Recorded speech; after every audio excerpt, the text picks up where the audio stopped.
లక్ష్మీనారాయణం భజే నారాయణం. జై జై శ్రీమన్నారాయణ. శాంత ప్రచారైక విహారిణే శ్రీమన్నారాయణాచార్య రామానుజయతిం భజే. శుక్లాంబరధరం విష్ణుం శశివర్ణం చతుర్భుజం ప్రసన్నవదనం ధ్యాయేత్ సర్వవిఘ్నోపశాంతయేత్. యస్య ద్విరతవక్త్రాద్యాం పారిషద్యాం పరస్యతం విఘ్నం నిఘ్నంతి సతతం విశ్వక్సేనందమాశ్రయేతు.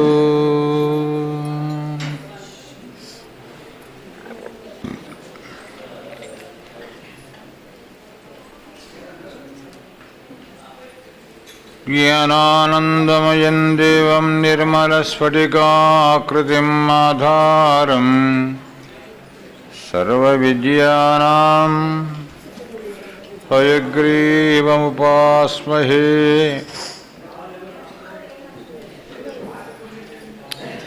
శ్రీరాఘవం దశరథాత్మజమప్రమేయం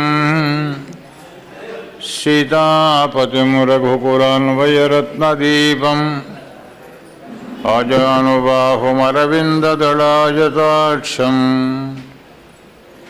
రామం నిశాచర వినాశకరం నమామి. మనోజవం మారుతతుల్యవేగం జితేంద్రియం వ్యాసం వసిష్ఠనప్తారం శక్త్యై పౌత్ర అకల్మషం పరాశరాత్మజం వందే శివతాతందపోనిధిం. వ్యాసాయ వ్యాసరూపాయ విష్ణవే నమో వై బ్రహ్మనిధయే వాసిష్ఠాయ నమో నమః. ఓం అస్మద్గురుభ్యో నమః. జై శ్రీమన్నారాయణ. శ్రీమద్ అఖిలాండకోటి బ్రహ్మాండ నాయకుడైన పరమాత్మ శ్రీకృష్ణ భగవాను యొక్క దివ్య చరణ సన్నిధానములకు అనంతకోటి దాసోహాలు సమర్పిస్తూ అస్మద్ ఆచార్యులైన శ్రీమద్ పరమహంస పరివ్రాజకాచార్య శ్రీ శ్రీ శ్రీ త్రిదండి శ్రీమన్నారాయణ రామానుజ పెదజేరు స్వామి వారి యొక్క దివ్యచరణాలను సేవిస్తూ శ్రీ విష్ణు సహస్రనామ వైభవ పరంపరను భగవంతుని యొక్క గుణవైభవాన్ని వినడం ద్వారా జన్మ చరితార్థం చేసుకోవడానికి ప్రయత్నిస్తున్నటువంటి పెద్దల్ని, భగవద్ బంధువుల్ని, భాగవతోత్తముల్ని, భక్తుల్ని స్వాగతిస్తూ శ్రీ విష్ణు సహస్రనామ స్తోత్రం సాక్షాత్తుగా వేదం కంటే కూడా చాలా గొప్పది అని చెప్తారు. వేదంలో అనేక ధర్మాలు ఒక్కొక్క వేదంలో చెప్పబడి ఉన్నాయి. ఋగ్వేదంలో ధార్మికమైన విషయాలు చెప్పడం జరిగి, ధర్మం అంటే ఏమిటి, దాన్ని ఎలా ఆచరించాలి, ఆచరిస్తే కలిగే ఫలమేమిటి, తద్వారా ఆ ఫలం ద్వారా మనం పొందేటువంటి స్థానమేమిటి అని, ఇదంతా ఋగ్వేదంలో ఎన్నెన్నో ధర్మాలు చెప్పడం జరిగింది. శ్రీరామచంద్ర ప్రభువు కూడా ఋగ్వేద శాఖకు చెందినవాడే. ఆ ఋగ్వేద శాఖలో పుట్టిన స్వామి ఆ శాఖలో పుడితే లాభం ఏమిటి కనుక శాఖలో చెప్పిందంతా కూడా ఆచరించాలి ధర్మం అని రామచంద్రమూర్తి అనేక ధర్మాలను గురించి తెలుసుకున్నాడు. అనేక ధర్మాలను గురించి పెద్దల ద్వారా నేర్చుకున్నాడు. ఆ నేర్చుకుంటే లాభమే, దాన్ని ఆచరణలో పెట్టాలి గనక రామో విగ్రహవాన్ ధర్మ అంటారు.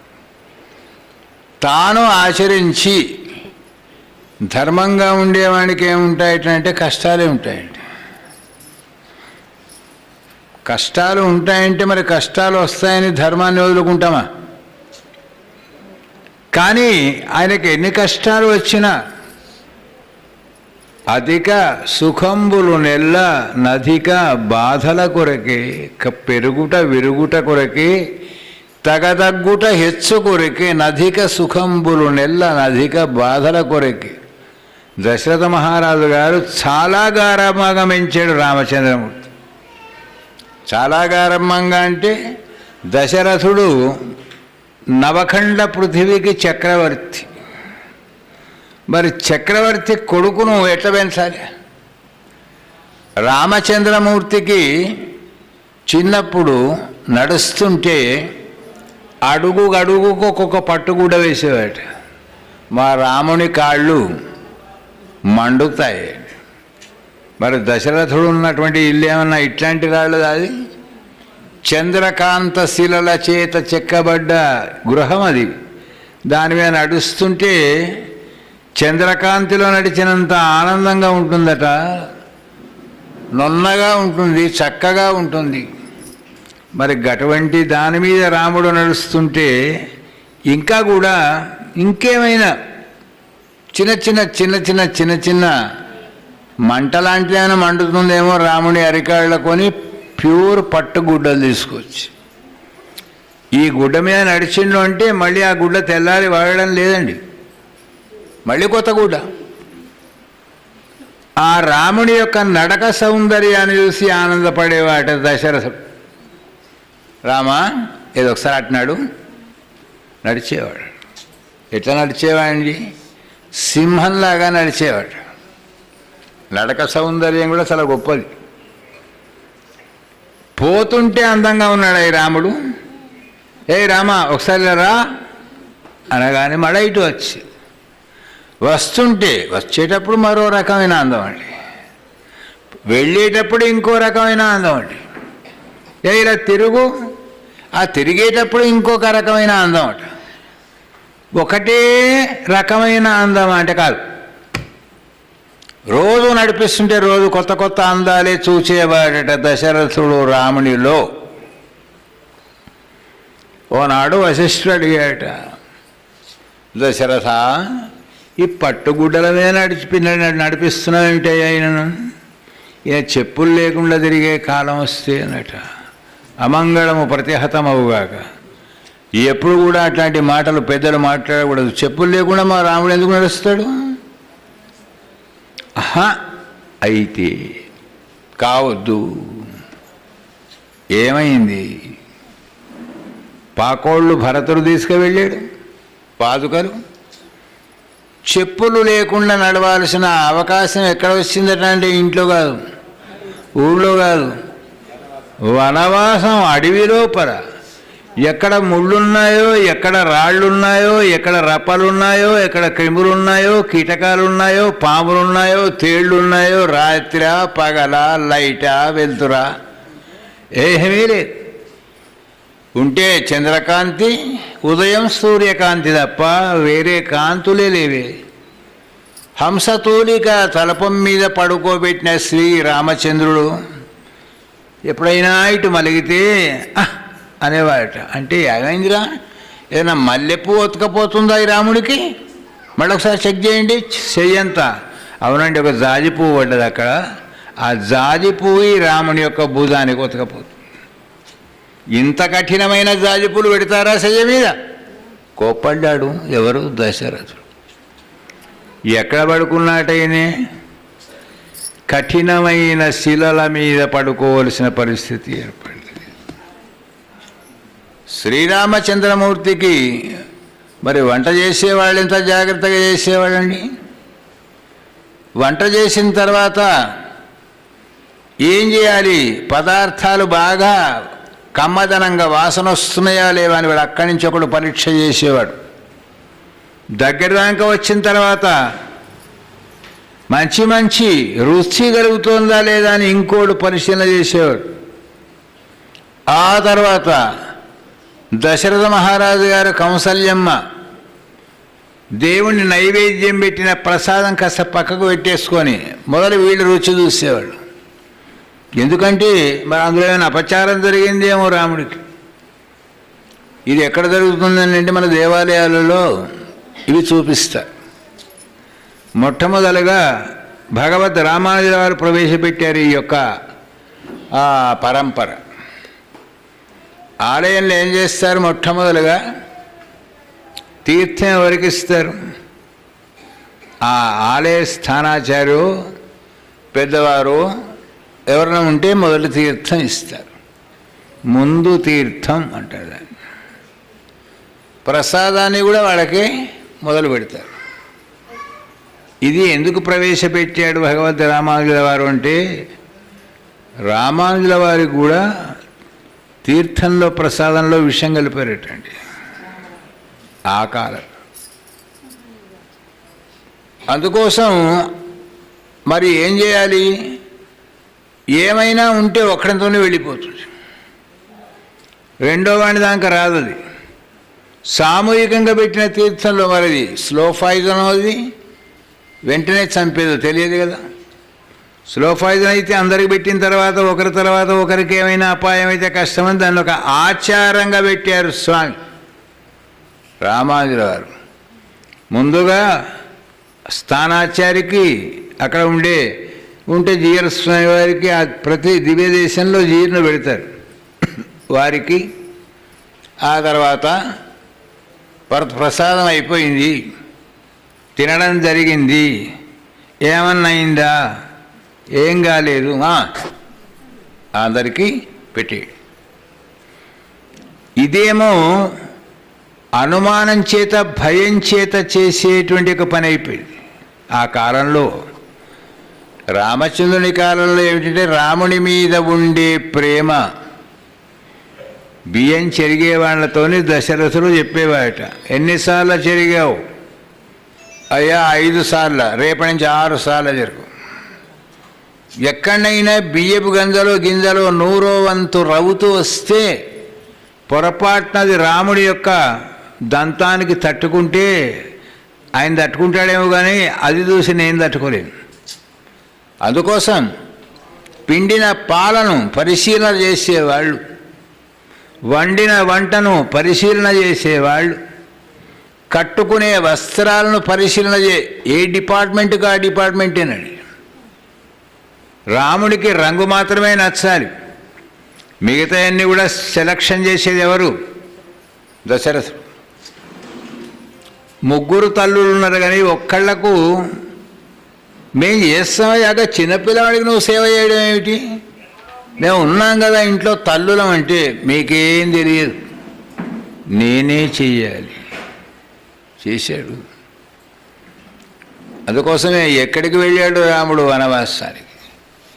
బింజామరులు, బంగారు బింజామరులు వేస్తూ ఉంటే చల్లగాలి సరిపోదేమోని ఓ నెమలీకల విసినకర్ర, ఇంకో రకమైన విసినకర్ర, ఎప్పుడు చల్లగా విసిరే. ఏయ్ బాగా విసురుతున్నారా, జాగ్రత్త.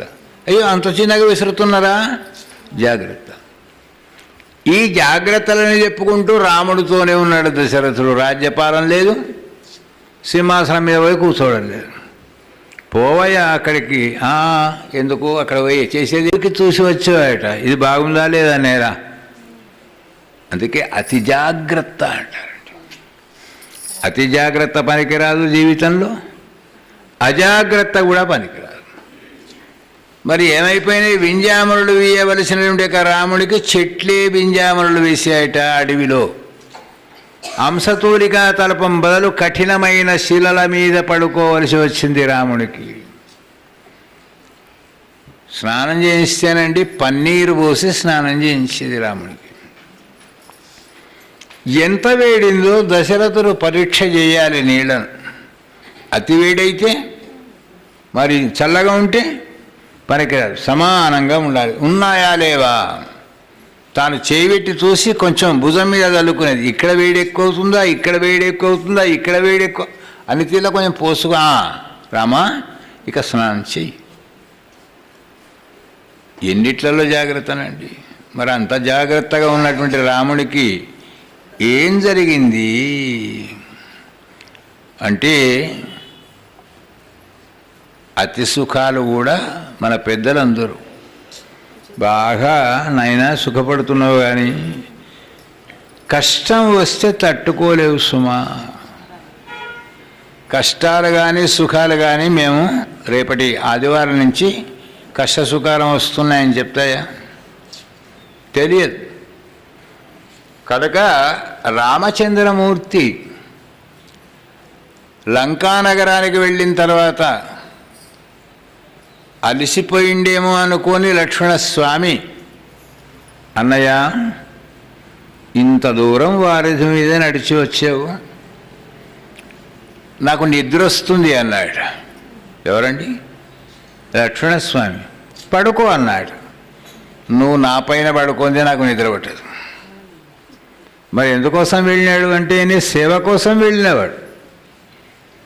తన తొడ మీద పడుకోబెట్టుకొని రాముని యొక్క తలను తొడపైన పెట్టుకొని రాముణ్ణి మెల్లగా జోకొడుతూ లక్ష్మణస్వామి. అందుకోసమే అన్నిటికంటే ప్రమాదకరమైంది, ఆకలి కంటే ప్రమాదకరమైనది ఏమిటి? నిద్ర.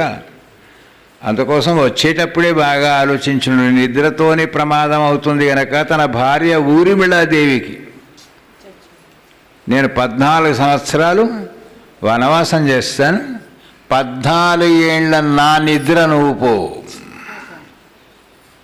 ఒక నిద్ర ఒకరు పోవచ్చా అండి? గట్ల పోయేది ఉంటే ఎంత బాగుండు. మన ఇంట్లో ఉన్న వాళ్ళకు నిద్ర అప్పగించి పురాణానికి వస్తుంటుంది.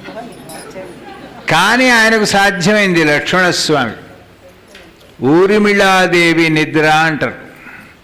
మామూలుగా స్నానమో భోజనమో అయిపోయిన తర్వాత ఈయన వంతు నిద్ర, ఆమె వంతు నిద్ర, ఆమెనే పోయేది. అందుకే లక్ష్మణుడికి రాత్రి నిద్ర లేకుండా తెల్లవాళ్ళు ఉదయమంతా మధ్యాహ్నం అంతా కాపలా కాసేవాడు. సర్వరక్షకుడు పరమాత్మ అయితే మరి ఈయనకెందుకండి కాపలా? అంటే ప్రేమ ఎక్కువైనప్పుడు తప్పనిసరిగా వాడెంత గొప్పవాడైనా జాగ్రత్త అని చెప్తుంది తల్లి ప్రేమ, తండ్రి ప్రేమ. అట్లాంటి స్థితిలో ఉన్నాడు లక్ష్మణస్వామి. పడుకోబెట్టుకున్నాడట. ఎప్పుడైనా రాముడు కొంచెం కళ్ళు తెరిస్తే, అన్నయ్య సుఖంగా లేదా, ఏమిటిది, ఇంకొక ఉత్తరం మలిచి పెట్టానా? పెట్టుకునేవాడు. పెట్టుకొని ఏం చేసేది అంటే, ఆయన నిద్రపోతుంటే రాముని యొక్క ముఖాన్ని చూసేవాటండి. అందుకే నిద్రలో బాగాసేపు చూస్తే పిల్లలకి ఏమవుతుంది, దిష్టి కొడుతుంది అంటుంటారు. కానీ రాముణ్ణే చూసుకుంటూ ఉండేదట. మరి రోజు చూడలేదా రాముణ్ణి? పుట్టినప్పటి నుంచి చూడలేదా రాముణ్ణి? ఆడుకోంగా చూడలేదా రాముణ్ణి? పెరిగినాక చూడలేదా రాముణ్ణి? పెళ్ళైనాక చూడలేదా? కానీ ఎంతసేపు చూసినా పుంసాన్ మోహన రూపాయ పుణ్యశ్లోకాయ మంగళం. ఆ తొడపైన పడుకోబెట్టుకున్న తర్వాత అనుకునేవాట, నా తొడ మీద ఈయన పడుకుంటేనే నాకు ఇంత ఆనందం అయితే, నేనీయన తొడ మీద పడుకుంటే ఇంకెంత ఆనందమో అనుకునేవాడు. ఆ కోరిక తీర్చాలనుకున్నాడు. కృష్ణావతారంలో బలరాముడు కృష్ణుడు ఇద్దరు కలిసి, అన్నయ్య అక్కడ ఈ జన్మలో ఈ అవతారంలో తమ్ముడు అయిపోయినాడు, మరి వచ్చే అవతారంలో అన్నయ్య. ఎందుకయిండు అంటే కోరుకున్నాడు. నేను అన్ననన్న కాకపోతే ఎందుకు కోరుకున్నా అంటే, నిండు గర్భవతి అయిన సీతమ్మను నిందెల పాలు కోసమై ఎవడో నిందిస్తే అనామకుడు లక్ష్మణ వెళ్ళి తీసుకువెళ్ళి అరణ్యంలో దించిరా అన్నాడు. ఇప్పుడా ఈ స్థితిలోన ఎంత నువ్వు కఠినాత్ముడివయ్యా అనుకున్నాట మనస్సులో లక్ష్మణుడు. కానీ పొరపాటు అయిపోయిన తమ్ముడిని అయిపోయినయ్యా, లేకపోతే అన్ననే అయితేనా ఒరే రామా ఇది కుదరదు తప్పు అని చెప్పేవాడిని కానీ అనుకున్నాక తర్వాత పరమాత్మ అనుకున్నాట, సరేలే వచ్చే జన్మలో నువ్వు అన్నవవుతావు, నేను నీకు తమ్ముడు అవుతావు. అన్నగానే అయిపోయిండు, బలరాముడైండు. పేరు మాత్రం మార్చుకోలేదండి. ఆనాడు రాముడిగా అన్ననే, ఈనాడు ఏమైపోయింది, ఆయన రాముడు అన్న, ఇక్కడ బలరాముడు అన్న. ఇద్దరు కలిసి బయలుదేరారు. 4 గంటలు అవుతుంది సాయంకాలం. అన్నయ్య ఏం కృష్ణ ఏమి చూడు, అక్కడ చెట్లు పూలు పూసి గాలికి కమ్మటి వాసన వస్తుంది, ఇక్కడ దాకా మనం అక్కడికే పోతే ఇంకా చక్కని వాసన వస్తుంది కదా, పోదామా అన్నాడు. పోదాంపా తీసుకొని వెళ్ళాడు. ఆ రాలుతున్న పూలన్నీ కూడా కొమ్మలతోని ఊపుతుంటే కృష్ణుడు అన్నమాట, అన్నయ్య చూసావా నీ గొప్పతనం ఏమిటో, చెట్లు విసనకరల్లాగా విసురుతూ నిన్ను స్వాగతపరుస్తున్నాయి. బలరాముడు అనుకున్నాట, నిజమేనా, నా కోసమేనా, మీకోసమే. పువ్వులు ఎందుకు రాలినాయి తెలుసునా, కాళ్ళకేమైనా ఒత్తుకపోతాయని పూల చెయ్యి ఏర్పాటు చేశారు. నడిచారట, కమ్మటి వాసన, చల్లటి గాలి, మెల్లటి నడక. కొంత దూరం పోయిన తర్వాత ఏం జరిగింది, చాలా దూరం పోయింది, కొంత దూరమేం కాదు. ఏమోరా కృష్ణ అన్నట. అన్నయ్య ఏమైంది, నిద్ర వస్తుందిరా అన్నట. అయ్యో నిద్ర వస్తే నీకేం కష్టం, నీకు వస్తుందా నిద్ర, నాకెందుకు వస్తుంది నిద్ర, ఇప్పుడు పడుకుంటున్నా నేను నిద్రపోయితే లోకం ఎక్కడ అవుతుంది. మెల్లగా అన్నయ్యను తన తొడ మీద పడుకోబెట్టుకున్నాడట శ్రీకృష్ణ పరమాత్మ. ఆనాటి కోరిక రామాయణంలో లక్ష్మణుడు అనుకున్నాట, ఈయన తొడ మీద, ఈయన వచ్చి నా తొడ మీద వెంటనే ఇంత ఆనందం అయితే మరి నేను వెళ్ళి ఆయన తొడ మీద పడుకుంటే ఇంకెంత ఆనందమో అనుకున్నా. అది రామాయణంలో కూడా అనుకోలేదండి, వైకుంఠంలోనే అనుకున్నాట ఆదిశేషుడు, ఈయన పడుకుంటేనే ఇంత ఆనందం అయితే నాకు, నేను ఈయన తొడ మీద పడుకుంటే ఎంత ఆనందము. పడుకోబెట్టుకున్నాట. తెలిసింది ఆనందం ఏమిటో బలరాముడికి. అబ్బా ఎంత ఆనందంగా ఉంది అనుకున్నాడు. మెత్తగా ఉంది అనుకోలేదండి, చక్కగా ఉంది అనుకోలేదండి, కమ్మగా ఉంది అనుకోలేదు. మరి ఏమనుకున్నాడంటే ఎంత ఆనందంగా ఉంది. నిద్రపోయినాడు. 4 గంటలకు అన్నాడు, 10 గంటల రాత్రి లేచిండు. నాన్న కృష్ణ టైం ఎంత అయింది, ఏం తెలియలేదే నాకు కూడా, ఎందుకంటే నువ్వెంత ఆనందంలో ఉన్నావో నేను కంటే ఆనందంలో ఉన్నా, నాకు మాత్రం సమయం ఏం తెలుసు. ఏమయ్యా మీరు ఇంతమంది వచ్చింది కదా మా వెంట, టైం ఎంత అయిందని అడిగితే చెప్పరేమి, మాకేం తెలుసు. నీ మీద ఆయన ఒరిగితే నీ సౌందర్యం ఆయన సౌందర్యం ఇద్దరి చూస్తున్నామయ్యా, మేము చూసుకుంటూ నిలబడితే టైంకే చూసే టైం ఏది. టైం చూడాలన్నా కూడా ఇట్లా తలకాయ వంచి చూడాలన్నా కూడా టైం కావాలి కదా, మాకు అది దొరకలేదు. మిగతా వాళ్ళందరూ పొలాలలో పని చేసుకునేవాళ్ళన్నారట. ఏమయ్యా మీరు కూడా కాసేపు ఇంత టైం అయింది అని చెప్పవచ్చు కదా. అయ్యా ఆయనే మీ తొడ మీద పడుకున్నాడు, వీళ్ళందరూ మిమ్మల్ని చూస్తుంటే మిమ్మల్ని ఎంత శ్రద్ధగా చూస్తున్నారో అని మేము వీళ్ళని చూస్తున్నాం, అందుకోసం మాకు కూడా టైం దొరకలేదు. అందుకోసం ఈ రామపట్టాభిషేకంలో వర్ణిస్తాడు. అంటే వాల్మీకి రామాయణం లేదు ఇప్పుడు చెప్పుకునే విషయం, కానీ వేరే రామాయణాలలో ఉంటుంది. శ్రీరామచంద్రుడికి పట్టాభిషేకం జరుగుతోంది. ఆ జరిగే సమయం లోపల సీతమ్మ రాముణ్ణి చూస్తుందట. ఎంతకాలానికి స్వామి నువ్వు దివ్యమైన యొక్క మంటపంలో కూర్చుండేటువంటి అవకాశం కలిగింది. ఎక్కడ కూర్చున్నావు నువ్వు మంటపంలో అంటే వైకుంఠ లోకంలో ఉన్నప్పుడు మళ్ళీ అరణ్యం అంతా తిరిగి తిరిగి తిరిగి తిరిగి వైదేహీ సహితం సుహృద్రుమతలే హైమే మహామంటపే మధ్యే పుష్పకవాసనే మణిమయే వీరాసనే సుస్థితం అగ్రే వాచయతి ప్రభంజననుతే తత్వం మునిభ్యః పరం వ్యాఖ్యాంతం భరతాదిభిః పరివృతం రామం భజే శ్యామలం.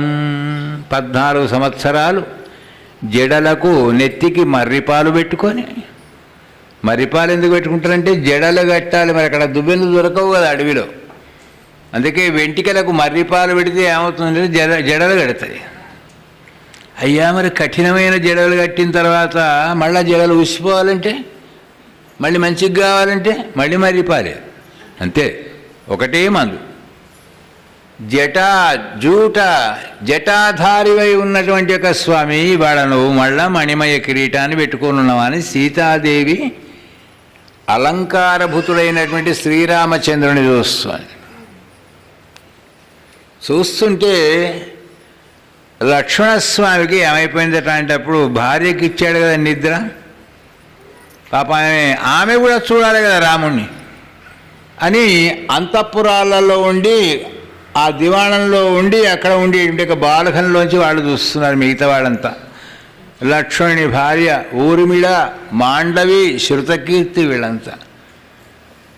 ఈ నిద్రపాటుగానే ఏమైపోయిందట అంటే, బాగా రోజులు ఆ లక్ష్మణస్వామిని వదిలిపెట్టి అని ఇట్లా వచ్చిందట. కొంచెం రాగానే ఇట్లా అంటున్నాడు ఆయనే అని నవ్వుకుంటూ ఉంటే రాముడు అనుకున్నాడట, నన్ను చూసే నవ్వుతున్నాడా ఏమిటిని అంటే, ఇతరుల ఇళ్లల్లో సంవత్సర కాలం ఉన్న భార్యను అగ్ని పరీక్ష చేసి తెచ్చుకున్నాడు కదా, అయినా ఒక్కడు వెళ్ళిండా, నేను సహాయంగా వెళితేనే వచ్చిండేమో, వానరులంతా కూడా కలిసి వస్తేనే లంకను ముట్టడించడం జరిగింది కదా అని అనుకుంటూ నవ్వుతున్నాడు. భరతుడు బాధపడ్డాడు. రాముడికి వనవాసంలో కనీసం కాళ్లకు పాదుకలు లేకుండా కూడా చేసిన కనుక నవ్వుతున్నాడు.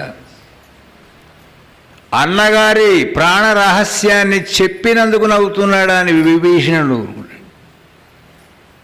సుగ్రీవుడు తల వంచుకున్నాడు. ఏమని,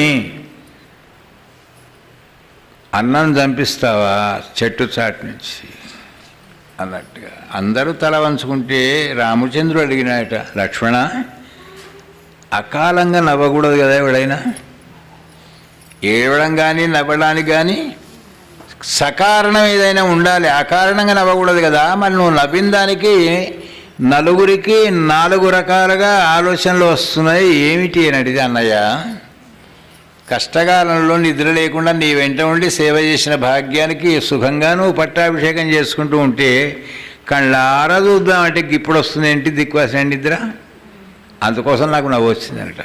అందరి ముఖాలు మళ్ళా చెమక్కుమని వెలిగాయట. లక్ష్మణస్వామి నిద్రను ప్రార్థన చేసినాయట, కాసేపు అయ్యేదాకా రాకు, ఏం మనం చేయకూడదా నిద్రను ప్రార్థన? ఎవరైతే పురాణం వినరాని వాళ్ళు ఉన్నారో, ఎల్లారెడ్డిపేట, సిరిసిల్ల, వేమరవాడ, ఈ నిద్రంతా అటు ఓనిగాక అంటే ఏం బాయ్, అది పోదు. ఎవరి నిద్ర వాళ్ళకి అయిపోయింది.